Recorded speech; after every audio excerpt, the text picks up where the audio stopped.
There was a bounty on his head, and every hunter in the world just got the alert. He started with nothing. No allies, no map, no rules. Everything he has now, he took. This is the legendary mechanic. Chapters 21 through 30. Now that Han Xiao had escaped from the germinal organization, he no longer had access to the resources that he would need to become stronger. Joining the Six Nations would solve this problem. Han Xiao already had a plan in mind. In Galaxy, there was known to be a secret encounter hidden in the western capital. Han Xiao arrived at the gates of a workshop, concealed inside an inconspicuous alley. The workshop was nameless, but it had a spanner for a logo. The secret encounter will be mine in this life. There was a chess table set up at the entrance of the workshop. Two elderly men were currently engaged in a game. Their appearances were in stark contrast to one another. The shorter, elderly man was bearded and had long, unkempt hair, while the taller old man was prim and proper. Both of them were staring at the chessboard intently. Han Xiao noticed that the tall old man had a missing arm. Both of them paid little heed to Han Xiao as he stepped into the workshop. Han Xiao took a look at the chessboard. They seemed to be playing an intense game of Go. Suddenly, Han Xiao realized that it was not Go at all. It was 5 in a row. What the hell are you guys looking so serious for? A woman appeared from within the workshop. Do you need something repaired? She had a fair complexion, rosy cheeks, and was around 1.65 meters tall. Her hair was clipped behind with a black pin, and she was wearing a black vest on top of denim shorts. Although Hanji wouldn't go so far as to call her a stunning beauty, she did have an extremely pleasant-looking face. She was very much the proverbial girl next door who had gentle eyes and a warm smile. She seemed to be in her mid-20s. Hanjio's personal preference. Women at 20 can be compared to peaches good to look at, but not yet ripe. Women at 30, on the other hand, are like ripe grapes. Of course, these things are always a matter of taste. As for women at 40, what about 50?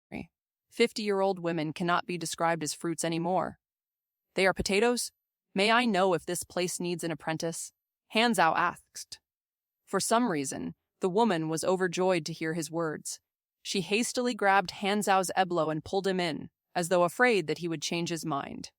Come in quickly. You might catch a cold. Han Xiao looked up at the blazing sun and wondered, is catching a cold the dialect here for heat stroke? The workshop was largely colored in black and white, and there was a second floor. The first floor was the working area, and it was a fairly spacious area. There were a number of vehicle platforms and workbenches equipped with various tools and machinery. Han Xiao could tell from the blemishes on the workbenches that they were relatively old. There was also quite a number of metal shelves lined up against the wall that were stacked with all sorts of metals and spare parts. My name is Lu Qian. I'm the boss here. You can call me Sister Qian, introduced the woman. Sister Qian, Han Xiao greeted. He then inquired, I wish to take up apprenticeship here. Are there any requirements?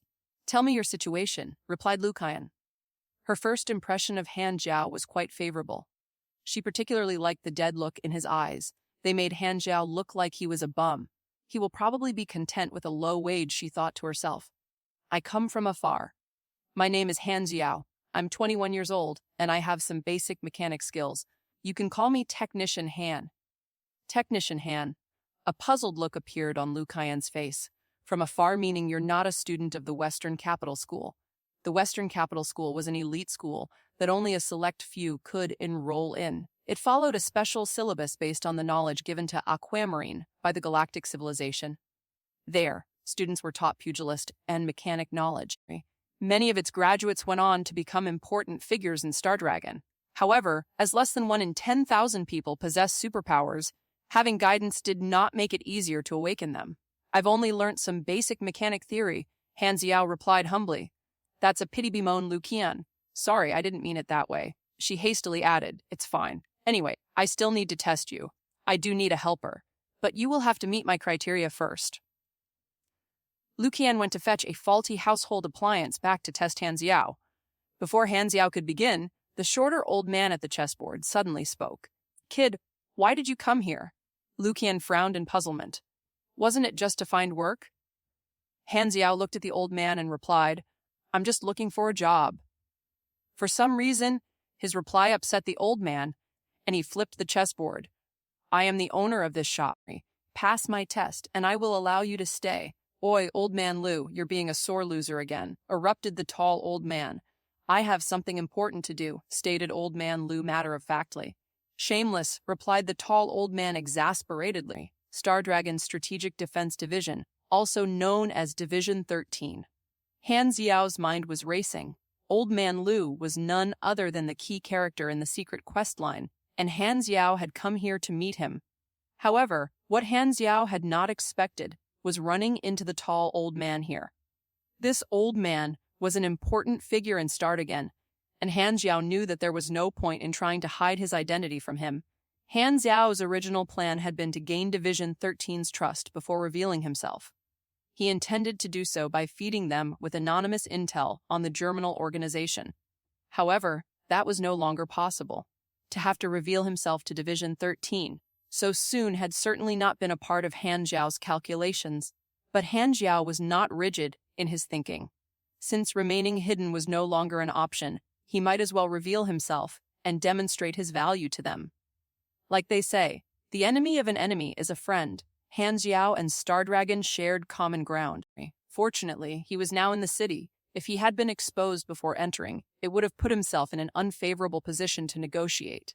Furthermore, the unexpected turn of events might prove to be a good thing instead. The tall old man was extremely influential, so gaining his trust would give him quite the head start. What test? He asked Old Man Lu in response. Old Man Lu looked around as he tried to come up with something.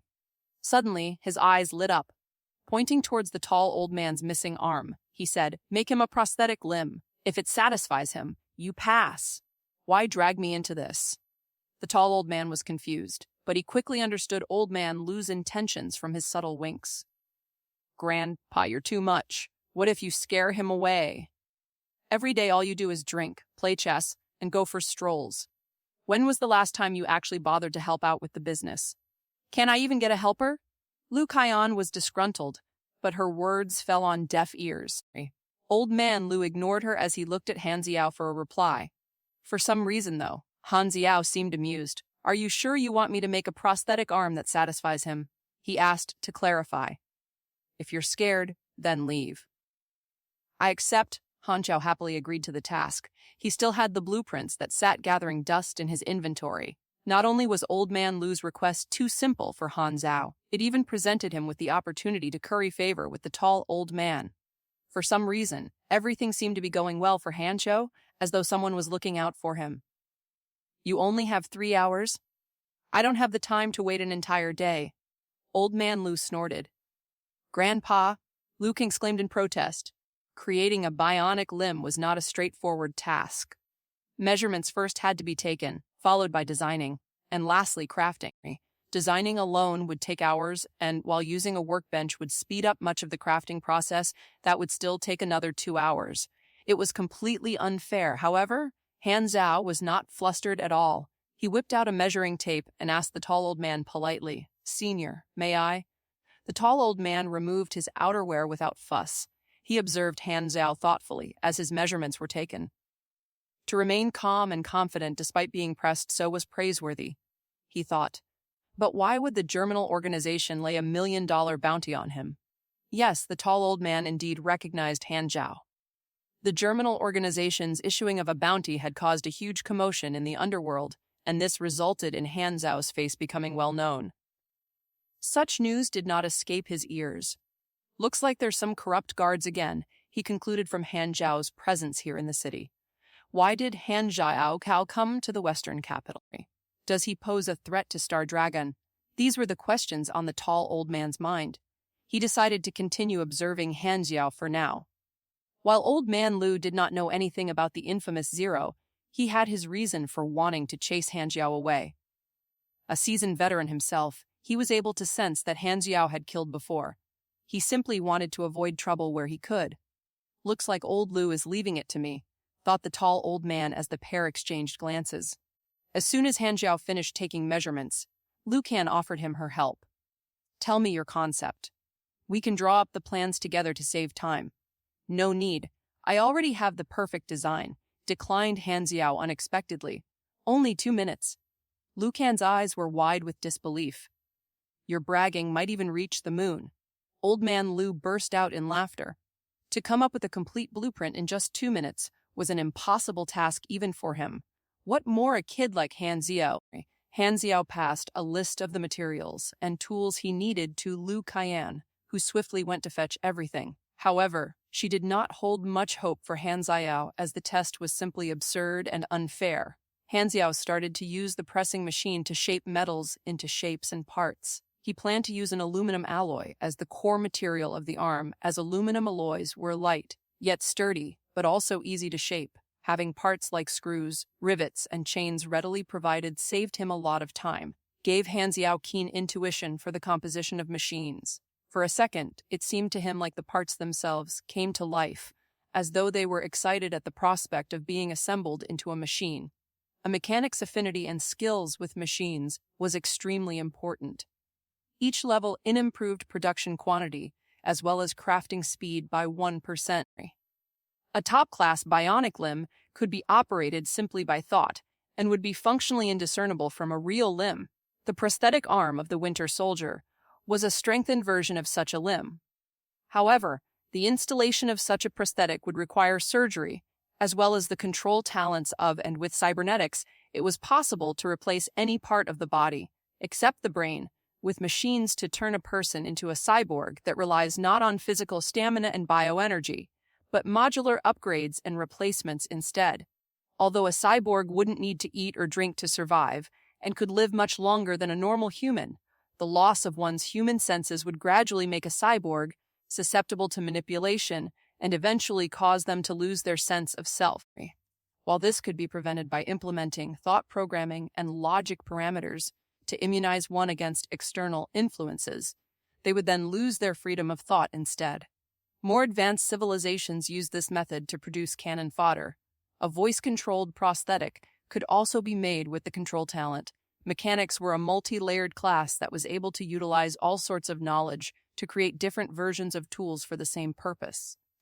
Presently, though, Han Xiao was not that far advanced as a mechanic, and his concept was very simple. He was using the lightweight mechanical arm as a model for his prosthetic. He planned to incorporate its dynamics and chains into his prosthetic for realistic movement. Unlike the lightweight mechanical arm, however, it would run on clean batteries instead of smoke-causing fuel. Old Man Lu watched Han Xiao as he enjoyed a bottle of beer. He couldn't wait to see him make a fool of himself. As Han Xiao began to weld and assemble the parts he created, the prosthetic arm began to take shape. The others were surprised by the fact that Han Xiao did not create any excess parts. He had been thoroughly efficient from the start, which proved that he had actually planned everything out. "My God, he won't actually succeed, will he?" muttered Old Man Lu, causing Lu Qian to glare at him. What a sly gran. Seeing them Sem look so amazed almost caused Han Xiao to burst out in laughter. How could he possibly fail when he already had the blueprint in his memory? "You have created giving you 2,000 experience. Special item, a very realistic prosthetic created using the principles of machine dynamics and suspension. Adjustable to suit the user's needs. It is soft, yet extremely durable. The polished metallic prosthetic took Han Xiao a total of 2 hours and 33 minutes to make. One look at its structure and everyone present could tell that it was an extremely functional prosthetic. Everyone was shocked. He really made it. As Lu Qian covered her mouth in disbelief, a single thought came to her mind. I've struck gold. This prosthetic will look realistic if you cover it with. Save the bullshit. Let's test it now, interrupted Old Man Lu as he swallowed his saliva. Although Han Xiao had truly exceeded his expectations, his mind was still unchanged. The tall old man rolled his eyes at Old Man Lu and picked the prosthetic up to examine it.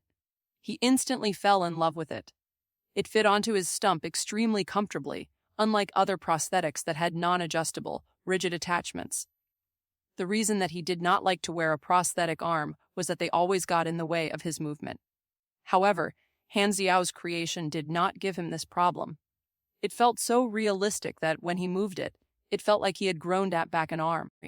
The elastic suspension enabled him to effortlessly make simple movements. Perfection! This was the only word that could describe how he felt about it. What do you think? Satisfactory, asked Old Man Lu coolly as he sipped on his beer. Lu Qian looked anxiously at the tall old man. The tall old man found himself in a tight spot. Should he help his friend, or should he say his true feelings? Which was more important? This thing is excellent. I'm satisfied. Old Man Lu spat out his beer and glared at the tall old man as he coughed continuously. Weren't we allies? We had a plan. Since you like it, you can have it. Han Xiao was not surprised at all. The tall old man nodded his head and replied, I will remember this favor. Old Man Lu was flabbergasted. The arm was made with my materials? Did you ask for my permission? Then, can I stay? Han Xiao turned to Old Man Lu and asked, his lips curling. Old Man Lu's shock immediately turned into embarrassment. As he turned around to head upstairs, he reluctantly replied, whatever. If you want to stay, then stay. Let's see how long you'll last. Lu Qian shook her fists in celebration. The tall old man smiled at Han Xiao before leaving the workshop. After walking out of the alley, he entered a black sedan car that had been waiting for him. The chauffeur respectfully passed a mobile phone to him. As the tall old man picked up the phone, his entire demeanor completely changed. He now looked extremely stern, a totally different person from the genial old man from before. The Germinal Organization fugitive has snuck into the Western capital. These are the coordinates. He spoke in a deep voice. Have the intelligence department monitor him for now. I have come into contact with the target and will slowly find out his intentions. Unless necessary, do not act. Deserters of the Germinal Organization were highly valued by the Six Nations, as they sometimes held valuable information. Unfortunately, most of the deserters were usually small fry. Han Zhao, on the other hand, was the first person to have a bounty issued on him. It followed that it was highly likely that he possessed crucial information. In the workshop, Han Zhao turned his eyes back from where the tall old man had left. His performance should have let the tall old man know that he was not hostile and laid the groundwork for a better relationship. There were 3 things for Han Zhao to gain from coming to the workshop. The first was that Old Man Lu kept a very comprehensive collection of mechanic-related basic knowledge. The second was that this workshop was a good place to hide from the Germinal Organization. While the Germinal Organization had spies across the 6 nations, they did not know every single nook and cranny. This workshop was one of the few places that they were not aware of, and even if they found it, there was Old Man Lu. Old Man Lu was far stronger than the current healer. Although he appeared like some carefree good-for-nothing, he was actually one of the few Class D superhumans on the planet. On beginner planets in version 1.0, the strongest superhumans were only Class C. There was a lot of discussion regarding why mechanics were a superhuman class, such as if mechanics were limited to a normal human standards, it would restrict their inventions by over 90%, and only a superhuman can use some of the stronger machines they make. At higher levels, there were stricter requirements for using the machines that mechanics made. Some of them were even not usable by the other 4 classes, but only by mechanics. Mechanics were not all about big guns and giant robots. A high-level mechanic could specialize in one of many things. They might prefer to wield swords, specialize in assassination, or even pilot mobile suits. These were but a few of the endless possibilities that the class had to offer. The official information described the class as such masters of combat machinery and compaction. Well balanced, after learning and mechanics would be able to disassemble and compress huge machinery into small capsules that they could activate whenever they wanted to reassemble them instantaneously. After learning certain skills like mechanics with a large amount of energy would be able to create machines on the fly without the need for tools or equipment. All they needed was sufficient energy and necessary materials, and they would be able to bypass the creation process and instantaneously create whatever they needed. Player inventories were way realistic, and with these abilities, mechanics were the only class apart from mages and telekinetic ESPers to be able to disregard weight constraints. The third reason that Han Xiao had come to the workshop was the most important one. For the secret storyline, its rewards were some blueprints of early-level godly equipment. In the future, Old Man Lu would leave the workshop and leave behind a digital safe that contained these blueprints. He would instruct Lu Qian to pass it to her father, Lu Cheng, who was a warlord amongst the Wanderers. He and his father, Old Man Lu, were always on bad terms. Back in the game, a player managed to complete the tedious quest line and obtain the password to the safe. He then had to painstakingly search for the necessary materials to craft those equipment. However, it all proved worth it. With just that equipment, he was able to dominate the PvP arena and set the highest record of 38 continuous victories. While all that time and effort was certainly worth it for that player, Han Xiao didn't have to go through the entire quest line as he already knew the password. Although the secret quest line was a competitive quest, and only one person could complete it, other players that attempted it also learnt the password to the safe. Since it was not a big deal, the password was posted alongside information to the quest line in various forums. Still, the storyline only occurred after release, so there was still plenty of time before then. Han Jiao intended to foster a good relationship with them first. For the godly equipment, I'll explain your apprenticeship. Your meals and accommodation will be provided for. There is an unused room on the second floor. Your job scope will consist of helping out with maintenance work, as well as orders. I'll pay you $1,000 a month. Is that fine? Lu Qian looked at Han Jiao nervously. She knew that he was skilled, but she truly did not have the money to offer him a higher salary. I accept, said Han Jiao without hesitation, at which she rejoiced. On the second floor was a full apartment complete with a living room, a kitchen, and several bedrooms. Lu came at Han Jiao to his bedroom. It was furnished simply with a wooden bed, a wardrobe, a bookshelf, and a small workspace. This is now your room, said Lu Qian happily as she passed the key to Han Jiao and began to dust the area. She really couldn't be any happier. $1,000 was a very small amount of money, not even enough for an average person's monthly meal expenses. Han Jiao is a steal. I must treat this kid well so he won't run away, she thought to herself. Han Jiao didn't know whether to laugh or cry. Shouldn't the job applicant be the nervous one instead of the boss? Lu Qian left after tidying up the room. Han Jiao climbed onto the bed and closed his eyes. Now, he had to wait for Division 13 to approach him. I am not strong enough yet. Han Jiao understood that he couldn't just rely on Star Dragon to deal with the germinal organization. He had to become much stronger in order to be able to take matters into his own hands. In any case, for now, he also had to be strong enough to gain Division 13 special attention. Since there were neither quests to do nor monsters to hunt, the only way to get stronger now was through crafting. Han Jiao would need money to make machines, so he planned to find some way to make extra income. The city provided him with many opportunities. His long journey had only just begun. With only 6 months left to launch, he had to treasure the remaining time. After resting for a while, Han Jiao returned downstairs. Lu Qian was working on a household appliance at the workbench. Her denim shorts truly accentuated her perky curves, and Han Jiao couldn't help but steal glances at those slender, long legs of hers. The orders are in the drawer, she said to Han Jiao as she wiped her sweat with a towel. The workshop didn't see much business, and most of the orders were advance orders. Han Jiao picked out a few easy ones and began working. At 7 p.m. they closed for the day. Lu Qian changed into a comfy white dress and let her hair down, giving her the air of a kind, beautiful sister. There were patches sewn onto her dress, implying that they weren't doing so well financially. Han Jiao wondered if the reason she wore so little during work was if she was saving fabric. Old Man Lu finally showed his face for dinner. Let's eat. Old Man Lu with his long and messy hair certainly did not seem the type of person to do household chores. Their meals were, indeed, always prepared by Lu Qian. Han Jiao picked up a piece of char with his chopsticks and placed it in his mouth. It was fatty but not oily and was extremely tasteful. Han Jiao was visibly delighted.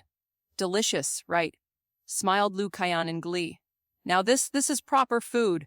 What the hell have I been eating for the past 6 months? There's still a lot, so eat slowly, she added, pleased by the sight of his voracious appetite. As they continued eating, Old Man Lu suddenly asked, Who exactly are you? Han Jiao, stopping his chopsticks in midair, replied, I'm just an ordinary person. Do you think you can deceive me with such a blatant lie, kid? Tell me the truth, the old man snorted. Han Jiao's eye twitched. And what if I don't want to? Don't want to. Suddenly, Old Man Lu tilted his head back as he began to release a domineering aura of strange, wild melancholy that threatened to engulf Han Jiao. A look of seriousness appeared on Han Jiao's face. Twisting, he leapt backwards 5 meters, raising his arms in a cross-shaped guard to defend himself. Old Man Lu's eyes narrowed. I have a skill that can kill the target's very soul in an instant. Do you want to test it? he asked. Does such a godly skill really exist?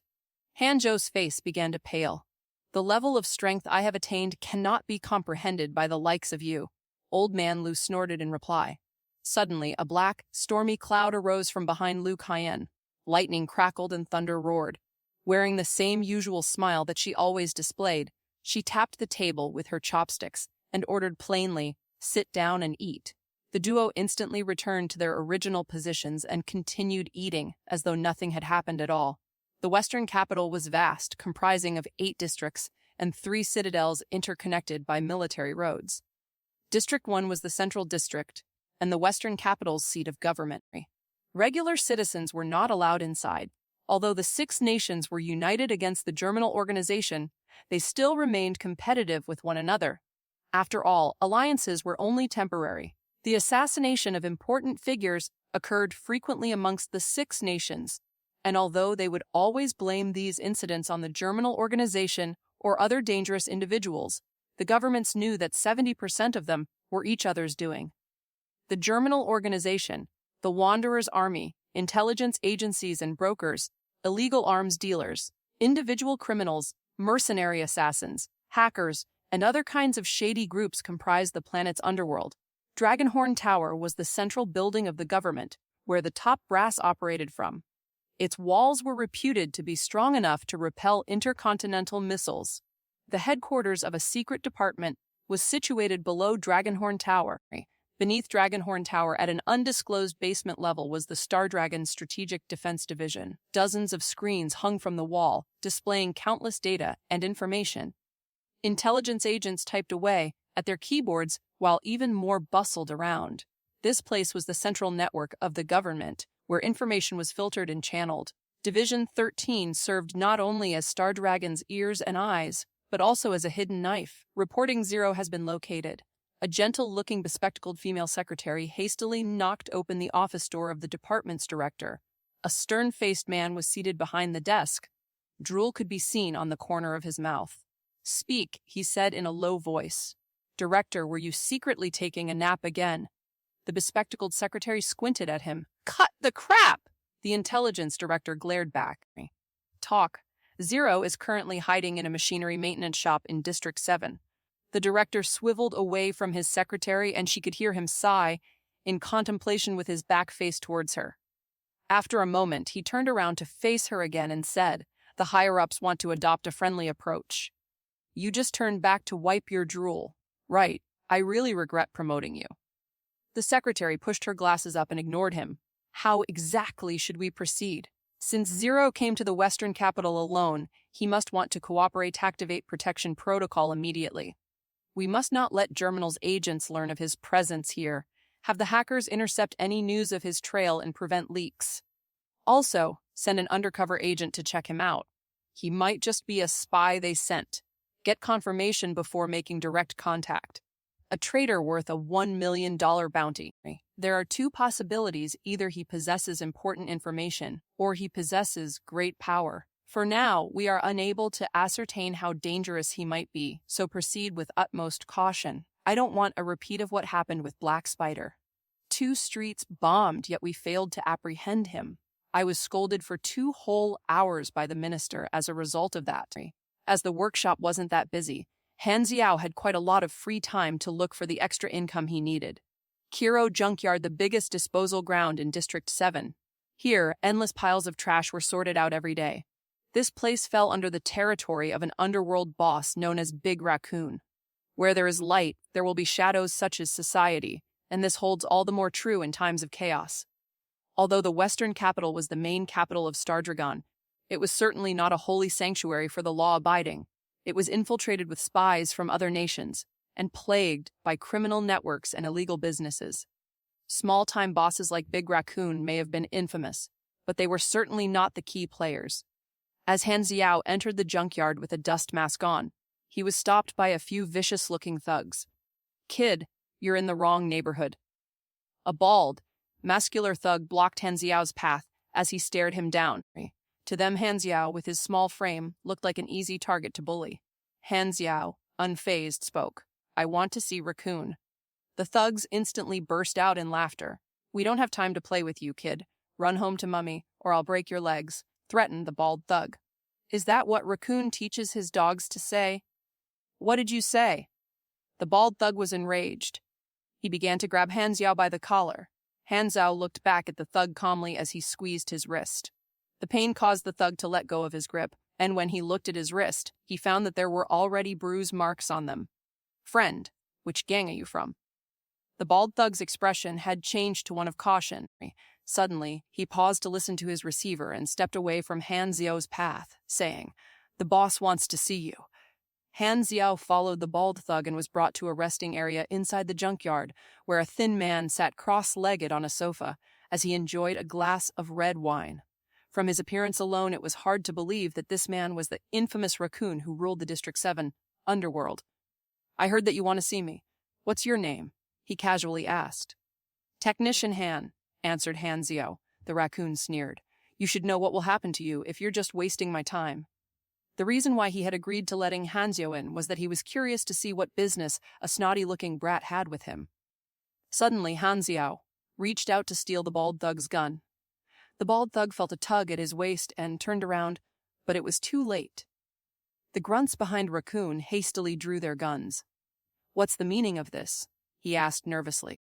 The bald thug was one of his most trusted subordinates, and he was strong enough to take on 10 people at the same time. Yet, he wasn't able to react to Han Xiao's speed. Who the hell is this kid? Unexpectedly, Han Xiao began to disassemble the gun, but it wasn't a simple disassembly. The gun unraveled almost instantaneously. As if Han Xiao were performing some kind of magic, the disassembled parts fell and scattered onto the floor.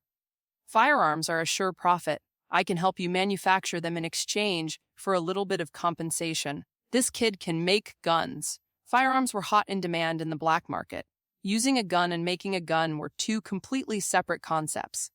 Mechanics who knew how to create guns were rare and highly esteemed. Even though Raccoon was the leader of a gang, they were just small-time hoodlums.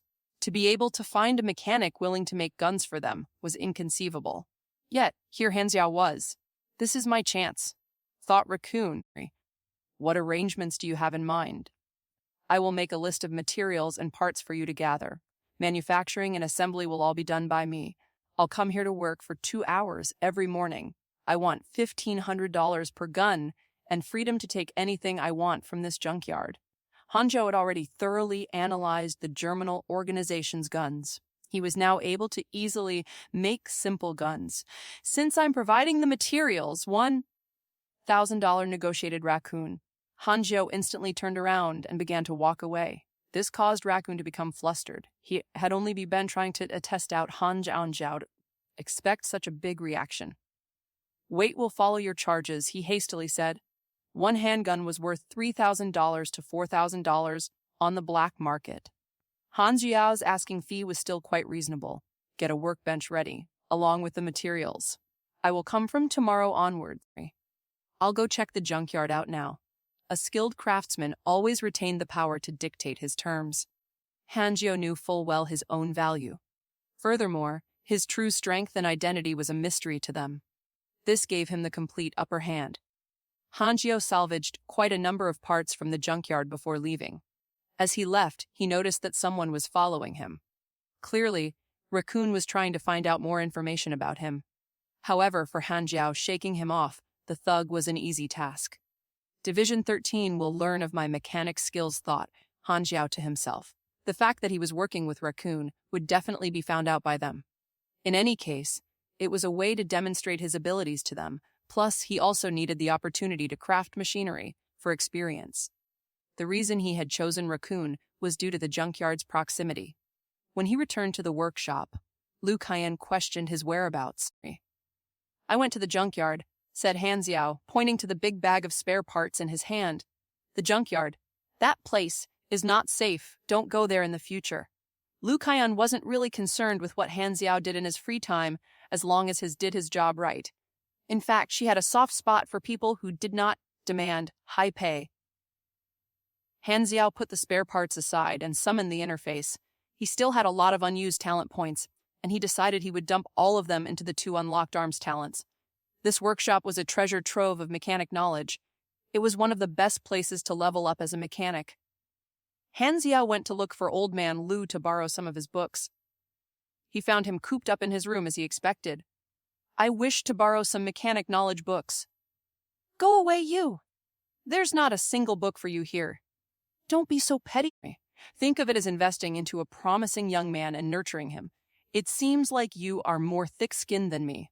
However, I simply don't want to lend you my books. What can you do about it? What, indeed, could Hanzo go about it? The following day, Lu Kaiyan entered Old Man Lu's room with a spare key and stole some books for Hanzo. Old Man Lu was infuriated. Why do I have such a disloyal granddaughter? Just you wait. I will make you leave this workshop. In Galaxy, each player's advancement was not always the same. Hanzo's level 20 advancement mission could be counted as one of the harder ones, as advancement knowledge was extremely rare on beginner planets. In fact, his advancement difficulty was actually comparable to a level 41. Most level 20 characters were usually unable to find basic knowledge for even one talent tree. Some unlucky ones would not even have a main class. Since there wasn't any advancement knowledge in the workshop, Han Xiao could only learn more basic knowledge. However, Han Xiao was content with this. Finding knowledge books was a common problem for players. Some players weren't even able to learn all their classes' basic knowledge by level 40 or even level 50. Fortunately for Han Xiao, the workshop contained a complete set of basic mechanic knowledge, which more than gave him a head start, it was an expressway to the finish line. Intergalactic Contact Law 7th Edition. When coming into contact with new civilizations, these 127 intrusive actions are to be avoided: war, gene manipulation. This was why planet Aquamarine had not been given any cutting-edge technology. Advanced knowledge was the best that the planet had to offer, and even that itself was heavily controlled and treated as a top secret. Add 1 talent point into yes or no. Add 1 talent point into yes or no. Confirm. Contained knowledge on how to craft simple guns and conventional weaponry. It also increased mastery and crafting speeds, was one of the core weaponry talents. The quality and grade of a product was affected by that of its materials, and many of the key materials for higher-level machinery were synthetic compounds that had to be crafted. You have learnt 5 weaponry talents. You have unlocked !! 1 to refine materials for higher quality ones. Any skills or abilities with the terms novice, beginner, or basic were generally the lowest versions of themselves. Most of them would have more advanced versions. For example, that allowed the user to perform instantaneous molecular manipulation simply by expending energy. Materials were graded similarly to equipment. Of course, the higher the grade, the higher the value, but the 2 materials of the same grade could also have differing values. For example, a common iron ore was worth about $13 a pound, while a refined dark iron ore was worth about $45 a pound. Both were common materials. Active skill drains energy to temporarily increase the output of machinery by 30, minus 50 perception cent at the cost of durability. If Han Xiao activated this skill together with his lightweight mechanical arm, its damage and defense would both be significantly boosted. However, with only 120 energy, he would only be able to maintain the skill for 10 seconds or so. I've finally unlocked an active skill, rejoiced Han Xiao. Mechanics had so few active skills in their early levels that it was quite sad. His escape from the germinal would have been much easier had he possessed this active skill back then. The blueprint was an easy-to-obtain, early-level robot blueprint. It was a low-level utility robot that could be equipped with weapons and armor for combat, scouting, and defense purposes, and was also able to self-destruct. It wasn't created for a specific purpose, but could be modified and improved. They were widely used for prospecting and mining, gaining so much from just 2 talent points. A bargain. Suddenly, he noticed Old Man Lu creeping up towards him. What are you looking so excited all of a sudden? Han Xiao rolled his eyes at him, replying, Aren't you being a little too nosy? Nosy. Why? Old Man Lu took a moment to inspect himself. It's working hours. If you're not helping, then go away. Interrupted Lu Qian as she slammed her welding torch down. Her face was flushed and dripping with sweat under the protective goggles she was wearing. Little brat, grumbled Old Man Lu as he carried his bottle of beer outside for a walk. Shop owner, is this a repair shop? A customer arrived as soon as he left. It was a middle-aged man. Han Jiao turned to look at the guest, and he noticed the man was looking at him. The man immediately averted his gaze. Suspicious, thought Han Xiao. When he further noticed his above-average sense of balance and solid footing, he realized that the man was most likely an agent from Division 13 who had been sent to test him. Lukian walked forward to receive him with a polite smile. "Welcome. What is it that you need repaired?" "My car broke down," replied the middle-aged man as he watched Xiao. "It's outside." "All right, no problem." Just as Lukian was about to pick up her toolkit, the middle-aged man suddenly pointed at Han Xiao and said, "I want this little brother to repair my car." Lukian was stunned. "Do I not look capable enough? You're being sexist." "I'll do it," agreed Han Xiao as he took the toolkit from his dejected boss. The pair came out of the alley into the main street, where an old sedan car was stopped by the roadside. "This is the car." Han Xiao lifted the bonnet, inspected the interior, and swiftly began to perform repairs. As Han Xiao worked on the car, the middle-aged man tried to strike a conversation. "Kid, you're quite young, aren't you?" "I'm 30. Do you think I'm blind or what?" The middle-aged man nearly choked. "How should I address you?" he asked. "You should show some sincerity when asking for a person's name," replied Han Xiao without looking at him. "I'm Feng Jun," answered the middle-aged man awkwardly. "That's a nice name," complimented Han Xiao, except that he didn't sound the least bit sincere, leaving the middle-aged speechless. "But you misunderstand." "I just want a cigarette," he added. Feng Jun uncomfortably took out his cigarette pack and passed one to Han Xiao. "You can call me Han Xiao," introduced Han Xiao, as he took a puff and returned to the task at hand. "Fanned?" Feng Jun continued to probe. "Han Xiao? You're not a local, are you?" "Where are? It's done." Han Xiao suddenly interrupted, cutting his words off. "What the hell? I've only just started to probe you." "Can you not be so quick?" Han Xiao expressionlessly stretched out a hand, saying, "A pipe was broken." "I'll charge you $60. Pay up." "Of course I know the pipe is broken, damn it. I broke it on purpose." Feng Jun smiled as he took out his wallet and slowly fiddled around in an attempt to buy more time. "You have pretty good skills. Where did you acquire them?" "Natural talent." "Oh, that's amazing. Where are you from?" "From the countryside." Hanjo raised an eyebrow. "Are you trying to get a discount out of me?" At his wit's end, Feng Jun coughed dryly before finally pulling out the money to pay up. "Will the department reimburse me for this?" he wondered. Hensha sneered.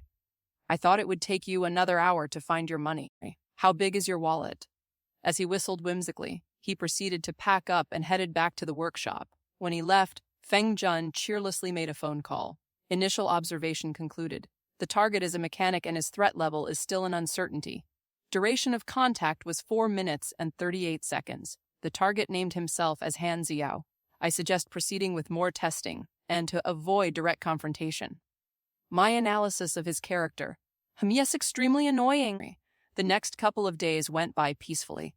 Han Xiao's daily routine now included going to the junkyard every morning to produce guns.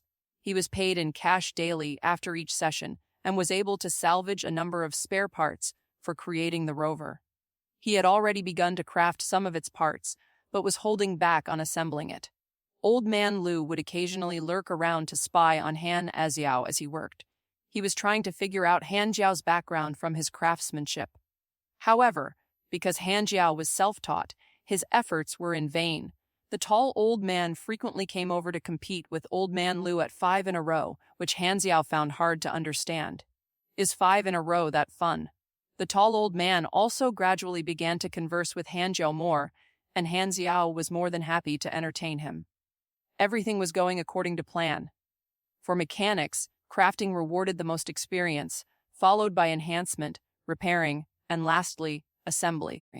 As Han Xiao had no way of acquiring advanced knowledge for now, he decided to use his accumulated experience points to raise the 3 skills of N to close to max level, and he gained quite a number of talent points from this. The prerequisite for advancing to A happened to be unlocking, which required level 5 in machinery affinity, was one of the common prerequisites for many blueprints and skills. Although Han Xiao now had a whopping 15 talent points, which seemed a lot, it was always better to save some for rainy days. This was something that he had learned the hard way. To think I actually had to spend over tens of millions of INA's universal currency just to buy water of Leth to reset my talent points back then. At Kiro Junkyard, Han Xiao had been busily producing guns all morning. When he was about to leave, Raccoon passed him a stash of money that he pocketed without counting. That should be enough for today.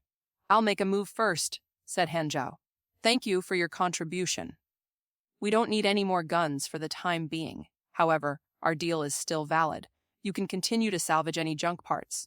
Now that Han Xiao had served his purpose, Raccoon planned to get rid of him. However, it was not time yet. Raccoon was an extremely cautious person. Fine by me, replied Han Xiao, who saw through his intentions.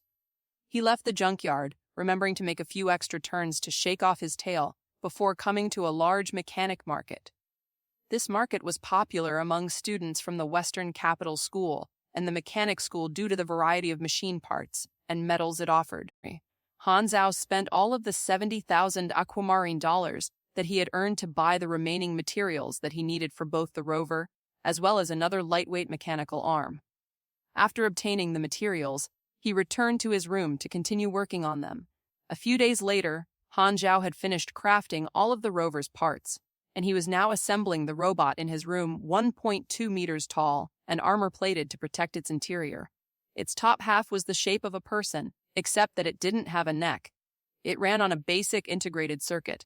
It had two-section mechanical arms that could bend and rotate like a person's, and its fingers were remodeled by Han Xiao into guns.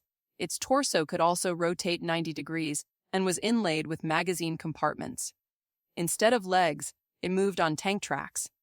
The system prompted Han Xiao to name his creation. Adopting his past naming style, he named it Rover 1. Rover 1 tank-style type robot-grade common basic stats 808 100th durability, 18 defense, 59, power output, 23 max speed, 120 out of 120 energy height, 1.18 meters motive control, remote electrical signal control radius 50 meters, energy source battery unit energy. Usage 8/min power capacity, 36/80th owner right arm module, small caliber machine gun, 3540 DMG, 4 firing speed, max 7 for 10 seconds, 30 magazine capacity, plus 60 belt capacity, 40 power output, 18% accuracy left arm. Module small caliber machine gun, 3540 DMGS, 4 firing speed, max 7 for 10 seconds, 30 magazine capacity, plus 60 belt capacity, 40 power output, 18% accuracy skills, self-destruct to inflict 280-430 explosion damage in a 30 meters radius. Metal armor reduces damage taken by 8% except penetrative attacks. Note, don't underestimate this little fella just because he looks stupid. The name is not exclusive to one type of robot. The key materials used to craft Rover 1 were two common materials, steel and plastic resin. If Han Xiao had used a higher quality steel alloy, Rover 1 would have higher durability and defense. Nevertheless, he would be able to update or upgrade the rover with better parts when he got them to keep it relevant. This was a selling point of mechanics. The number of modules that could be installed on robots, vehicles, and mobile suits was limited by their energy capacity. Beside the quality of the energy source itself, energy capacity could be upgraded by energy talents. Rover 1's energy source was a standard battery unit, so its energy capacity was low. Completing the rover rewarded Han Xiao with 24,000 experience. The following day, Han Xiao finished crafting the lightweight mechanical arm.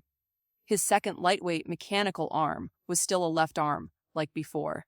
However, the materials he had used to craft it were lower in quality than before, causing it to have a lower grade. Graded common base stats, 2845 damage, 8-12 defense, 26 power output, 205 205th durability bonus stats, -4 attack, speed length 0.51 meters additional effects, bonus +6 strength. Currently, Han Xiao's strongest form of combat was melee combat, so the lightweight mechanical arm suited him well. Mechanics that favored melee combat were known as mecha warriors. Han Xiao did not intend to walk down this path, as it was long-ranged capabilities that mechanics truly excelled in, after all. However, since mecha warriors was the style that offered low-level mechanics the highest combat prowess, it would have to do for now. Han Xiao hid the lightweight mechanical arm before heading downstairs. Lu Qian was engaged in a conversation with a customer who kept on glancing at Han Xiao when he appeared. He was clearly yet another agent from Division 13. Division 13 had, over the past few days, sent many undercover agents to spy on Han Xiao, but since Han Xiao was a tough nut to crack, they were now attacking from a different angle. "Why are there so many people asking about you?" asked a puzzled Lu Qian when the agent left. "Well, I'm popular, but they're all guys." Han Xiao froze up. "It's not what you think, don't worry! I won't judge you," replied Lu Qian as she started giggling. "Why are you giggling like that?" Suddenly, Han Xiao's turned serious. He had received a system alert. "You have triggered the Class C mission. Accept or reject." Han Xiao was bewildered. What could have triggered such a mission? Accept. Mission synopsis: the bounty on your head is being eyed. Your enemies are near and they are hiding in the shadows. Meanwhile, a certain group of people has been watching you to assess your potential. What will you do? Requirement: avoid death. Reward: 10,000 experience. Bonus reward: 1x skill level up card. Basic. Han Xiao rolled his eyes at the dramatic synopsis. The group of people referred to in the synopsis most definitely referred to Division 13. Han Xiao put the clues together and conjectured that Division 13 could have leaked intel on him in an elaborate setup to test his combat strength. However, if that were the case, the people after him must not be too strong. After all, Division 13 wouldn't risk things blowing up in the city. Although Han Xiao wasn't interested in typical Class C mission rewards, the bonus reward caught his eye. A skill level up card was certainly something handy to have. If a mission had a bonus reward, it meant that there was a secret condition to fulfill. Han Xiao guessed that this mission's secret condition was most likely to kill all of his assailants. Since the enemy could appear at any moment, I'd better not stay in the workshop. Han Xiao didn't want to rely on Old Man Lu. After contemplating for a moment, he thought of the perfect location for battle. Kiro Junkyard. Kiro Junkyard was Raccoon's territory. Han Xiao planned to kill two birds with one stone. He put down his tools and called out to Lu Qian with a request. "I wish to take the day off." "Okay," replied Lu Qian, blinking. "Is something wrong?" "No, why?" Han paused. Han Xiao always looked lethargic and bored, and Lu Qian, being the observant woman that she was, had noticed the sudden change in air about him. If she had to describe the kind of feeling Han Xiao was giving her now, for some reason, dangerous was the word that came to mind. "If you're facing any difficulties, I'll definitely help you," she said in a serious tone. Not knowing what to say, Han Xiao stared at her, which caused her to shift about uncomfortably. She turned away from Han Xiao and twirled her hair, saying, "Don't you know it's rude to stare?" Han Xiao turned away too and replied, "I won't be back for dinner.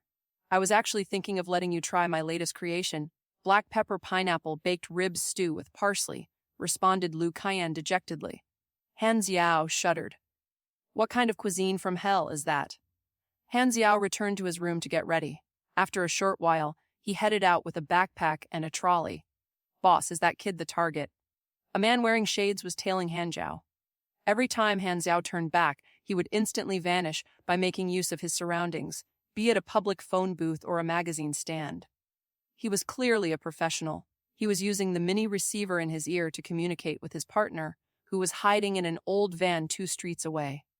There was a total of 5 masked men in the van. They were none other than Han Xiao's assailants. They were the Bee Sting Squad, a group of mercenaries who specialized in hunting bounties. They were decently well-known in underground networks, having successfully completed numerous missions. They had by chance stumbled upon Han Xiao's trail. For them, this mission was more important than any that they had ever taken on before. Bounty aside, they were hoping to gain favor with the germinal organization and earn their backing. How could this kid be worth 1 million? He looks so ordinary. "This will be a piece of cake," said the number 2 of the squad, full of confidence. "Don't forget that we are deep in Stardragon territory. Act swiftly," reminded the leader, Kelly, as he inspected his gun. "The target is on the move." A black, plateless Jeep was following Han Xiao from afar. Inside the Jeep was a team of Division 13 field agents, led by their mission captain, Lai Hue. Besides him were other fully equipped agents and Feng Jun, who was acting as an advisor. They were armed with tranquilizer guns. Just as Han Xiao had expected, his assailants, the Bee Sting Squad, were indeed being used by Division 13 to test him, and these agents were, in fact, tasked to play the role of hero. Feng Jun brought up a video feed of Han Xiao. The target seems to be headed to the District 7's Kiro junkyard. The Bee Sting squad is following him. It would be ideal if the battle took place inside the junkyard. Han Xiao arrived at the junkyard, to Raccoon's surprise. Why is he here? I've come to find some spare parts. Han Xiao casually lied. It was a reasonably convincing excuse. Raccoon then invited Han Xiao for lunch, assuming he would decline, but unexpectedly, Han Xiao agreed, causing him to be visibly caught off guard. Han Xiao took his dust mask off, revealing his face to Raccoon. Raccoon found his face strangely familiar, but wrote it off. Although Han Xiao was unquestionably famous in the criminal world, small-time crooks like Raccoon were, for the most part, largely irrelevant. Hence, they were often not privy to, or bothered with, the latest ongoings. Although Han Xiao had been wearing the mask to keep his identity a secret, it didn't matter anymore. A banquet table was set up by Raccoon's men. Xiao and Raccoon sat on opposite sides, facing each other as they conversed. How was the last batch of guns? The 73 Wasp is an excellent gun. Even the Six Nations armies are using it. One of them is worth 6,000 to 7,000 on the black market. I've earned a lot thanks to you, answered Raccoon as he puffed on a cigar. And the quality of your guns is way better than those shitty second-hand guns on the market. Although a batch of mass-produced guns wouldn't vary too much in quality, there would always be minor differences from gun to gun. These differences arose from the innate composition of the materials, but they could be minimized by a skilled mechanic. A gun expert would be able to tell a handmade gun from a mass-produced one. What's in there? Asked Raccoon, pointing towards the stuffed bag and the push trolley. Some spare parts, replied Han Xiao. Raccoon was satisfied with the answer. They continued chatting until dusk arrived, and the sky had transformed into a gorgeous hue of orange and indigo. One of Raccoon's thugs suddenly ran into the room, saying, "Boss, someone is looking for you." "Can't you see I'm with a guest?"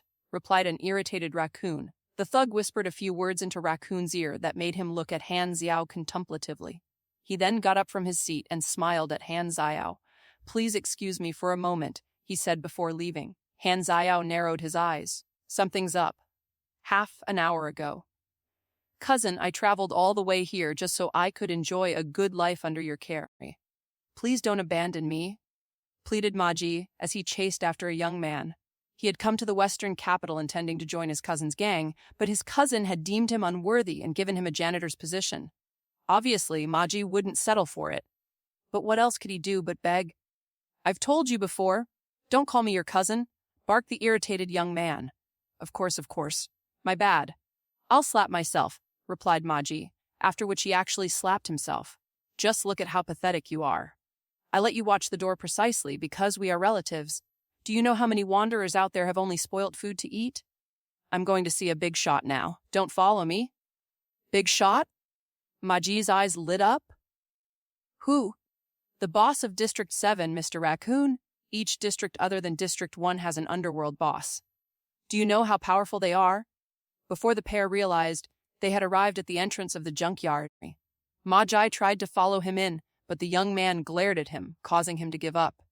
Just as Maji was about to leave, he looked beyond the gates and noticed Han Xiao being welcomed. "What the heck? Isn't that the kid who sneaked in with me?" A thug stopped the young man. "Don't loiter here," he said. "I'm also one of the boss's men," replied the young man respectfully. "I've come to make a report suddenly." Maji interrupted them.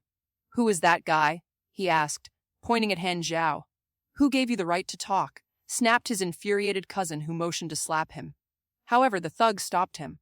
"That person is an important guest of the boss," he answered. An important guest. Maji was shocked, but his shock was immediately replaced by jealousy and bitterness. "This is unfair! Why is that ignorant brat having it so much better than me?" Scenes from their conversation replayed in his mind, causing him to feel embarrassed. "You know, Technician Han, not really, but we did talk a bit when we were being smuggled in." The thug's eyes suddenly lit up. "Follow me! The boss will want to see you!" Maji and the young man were stunned. The duo was led to a room.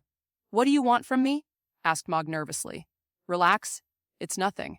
That guy is a mechanic who knows how to make guns, and our boss has been thinking of making a move on him for a while. But since we aren't sure of his background, we haven't acted yet. I just want to know everything you know about him. Majia's eyes lit up at the thought of being able to gain the boss' favor. This was a once-in-a-lifetime opportunity that could allow him to surpass his cousin. He sneered and shot a scornful look at his cousin. Who cares what happens to that bastard Han Xiao? After waiting for about half an hour, Raccoon came to meet them. When he arrived, both Maji and his cousin hastily arose to greet him. Maji was so tense that he even knocked his own chair down. You know Technician Han's background? Asked Raccoon. His name is Han Xiao.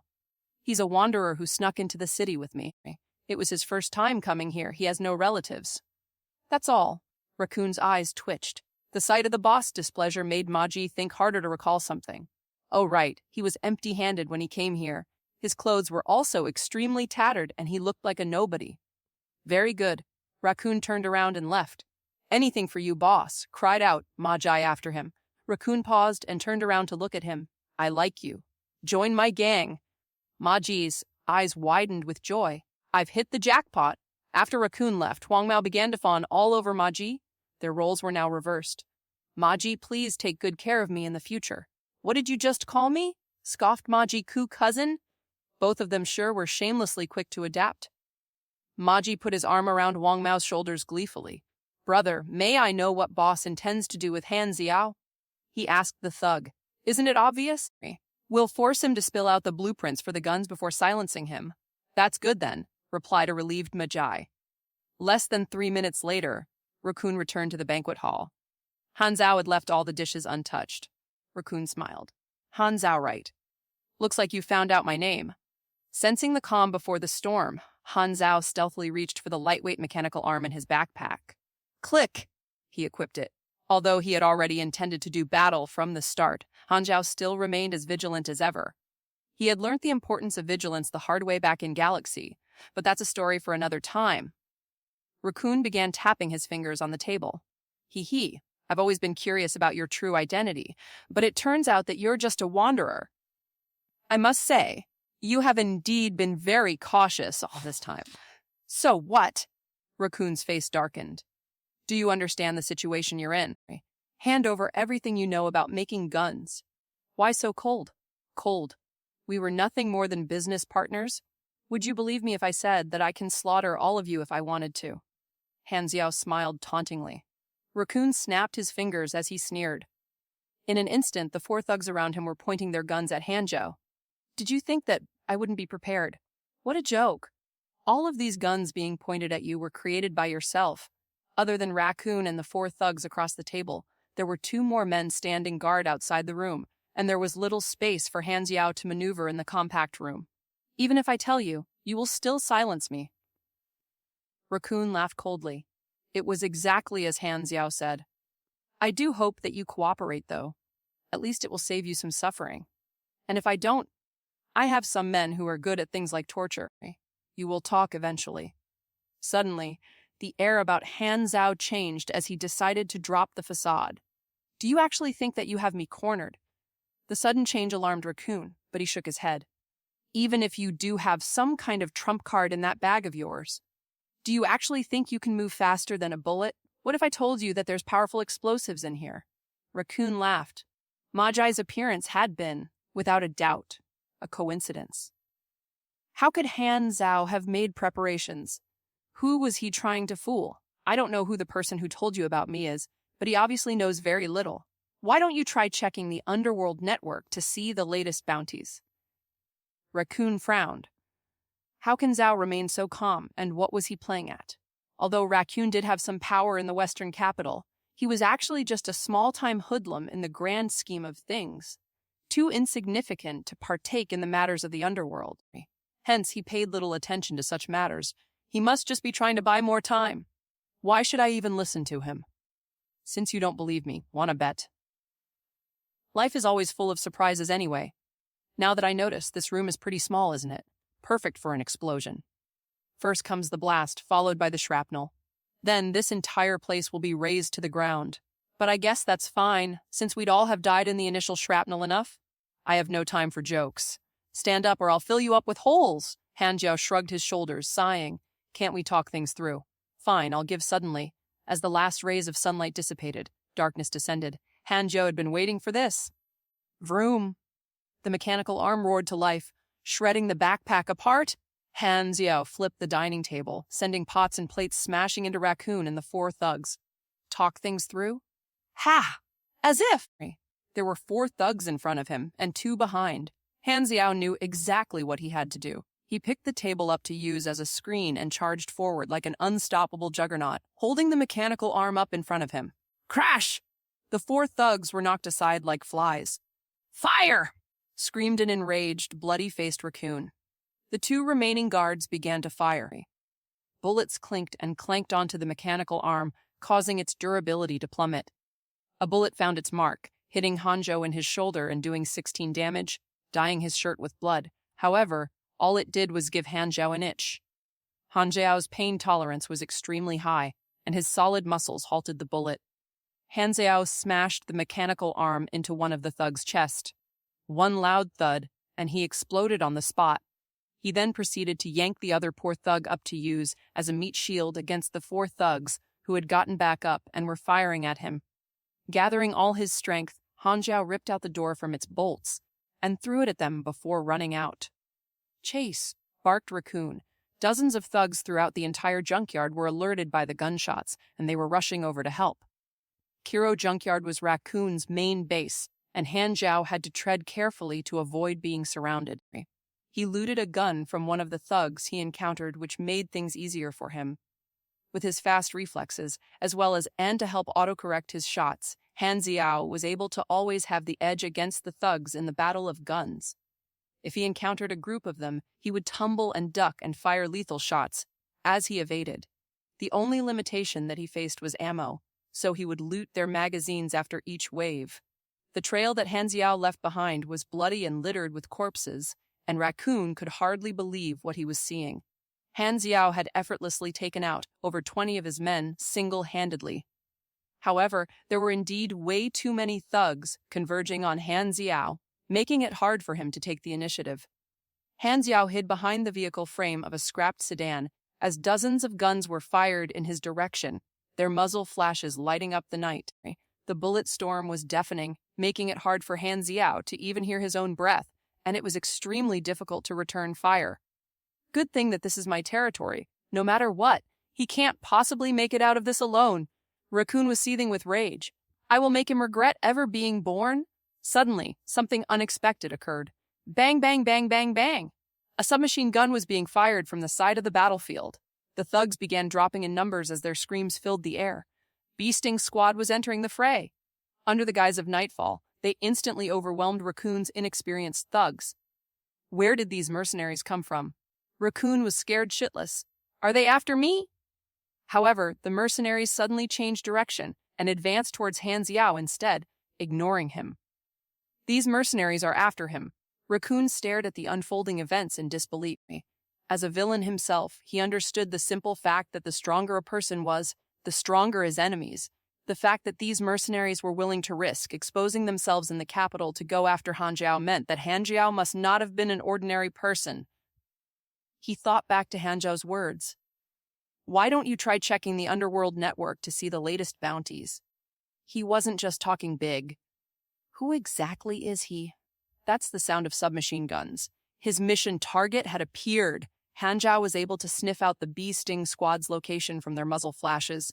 300 meters to the west is 6 people, 6 submachine guns. Han Xiao rapidly performed calculations in his head. The enemy's firepower was overwhelming. It would be unwise to meet them head-on. Lucky, I came prepared with my trusty rover. Han Xiao sighed in relief. He whipped out the touchscreen remote control that he had created for Rover 1. When activated, the rover's visual feed would appear on the screen. However, the display was currently reading out of range. Han Xiao had to get to within 50 meters of the rover to activate it. Steeling himself, Han Xiao stood up and began to run back along his original path. He was instantly assaulted by submachine gun fire. Han Xiao made use of the heaps of scrap and junk to duck and take cover, advancing through the rain of bullets. Damn it, there's so much cover for him here, cursed a long-haired Bee-Sting squad member as he reloaded. He's faster than a bloody rabbit.